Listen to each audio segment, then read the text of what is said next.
430 BCE. That's when scholars think Oedipus was written. That's a long time ago. But one of the reasons this play endures is because its message is as modern as our time. For the most part, we've abandoned the idea of multiple gods and fate and the whole notion of prophecy, so those aspects of Oedipus probably don't feel very relevant. But the idea of truth? It would be tough to find a more current topic.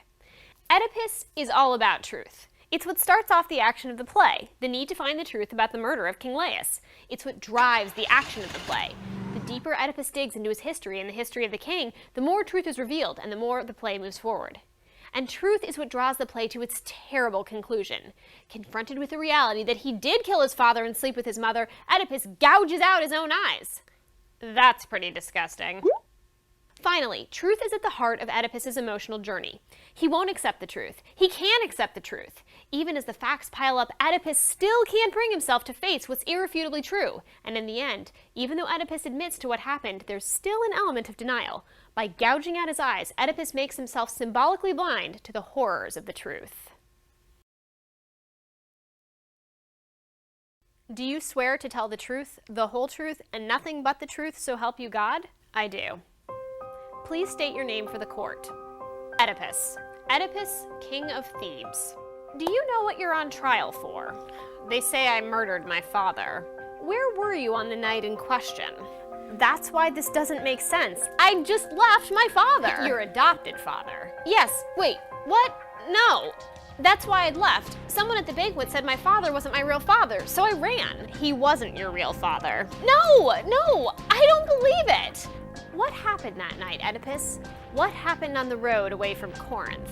There was a carriage that tried to run me off the road. And what did you do about it, Oedipus? We argued, and you killed them, didn't you? You killed all the travelers in that carriage. You killed your father. It was self-defense, and he wasn't my father. He wasn't! Your Honor, I submit as the People's Exhibit 3 this DNA test that will prove that the traveler in that carriage, King Laius, was indeed this man's father. And as the defendant has confessed to the killing of all the travelers in the carriage— No, you've got it all wrong! You've got it all wrong! In this tragic play, the relationships between the cast members are pretty twisted.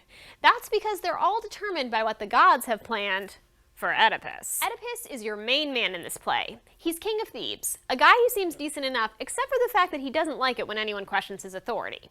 Oedipus is also troubled by the fact that he may be the god's pawn in a very ugly prophecy, but hopefully that's not true. Hopefully. Creon is Oedipus's brother-in-law who brings the news about stopping the plague that's plaguing Thebes. Oedipus doesn't seem to like him very much, but that's only because Creon plays a role in getting Oedipus to see the truth. Tiresias is the blind prophet who has a clearer sense of vision about Oedipus than all the seeing cast members. It's Tiresias who first tells Oedipus that he's at fault for the plague, and Tiresias who hints that he knows about the prophecy that shaped the life of the murderer of King Laius. Queen Jocasta is Oedipus's wife, who's not a big believer in prophecy until the prophecy that her child would kill his father and marry his mother comes true. Oedipus is actually Queen Jocasta's cast-off son. King Laius was his father, and now Oedipus is married to his mother, Queen Jocasta. Like I said at the beginning, pretty twisted. If Oedipus Rex seems like an unremarkable play to you, or even just an ordinary one, that's because you never had the pleasure of seeing it performed in ancient Greece. I've got the 60-second download on Sopholcles and his era right after this. In Sophocles' time, a play like Oedipus would have been greeted with ecstasy. But all the emotional excitement wasn't just because the audience knew how the play was going to end, which they did, or even because Greek theater was a production with a capital P. Special effects, singing, dancing, these plays had it all. No, the reason Sophocles' audience would have been so ecstatic about Oedipus is because watching Oedipus was an act of worship. For real!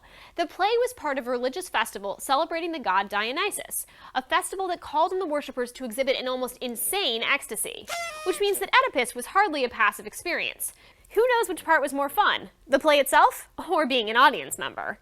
One other thing about Sophocles and his time. If you're wondering about all the god and prophecy stuff, remember this. In 430 BCE, the gods and prophets were actually under attack. So a play that celebrated the power of prophecy and of the gods would be no surprise for one of Greece's leading playwrights. Sophocles probably wanted to justify the gods' power, and Oedipus was the result. If you watched Recap 3, you know that in Sophocles' time, the audience for Oedipus was already very familiar with the plot of this play. Thanks to the 60-second recap, now you can be too. Think of the plot of Oedipus as a series of revelations.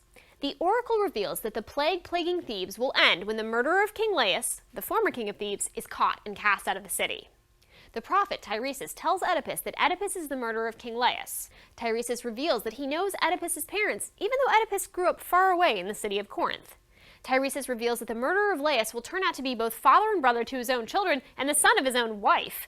Jocasta, Oedipus's wife, reveals the nature of Laius's murder. He was killed at a three-way crossroads just before Oedipus's arrival in Thebes. Oedipus reveals that he may be the one who murdered Laius. Fleeing his home in Corinth, he killed an aggressive group of travelers in self-defense at a three-way crossroads. Oedipus discovers that his father in Corinth is dead, but that his father is not his biological father. A shepherd reveals that Oedipus is in fact the cast-off child of King Laius and Queen Jocasta. The prophecy is fulfilled! Horrified, the queen kills herself, and Oedipus gouges out his eyes and begs for exile.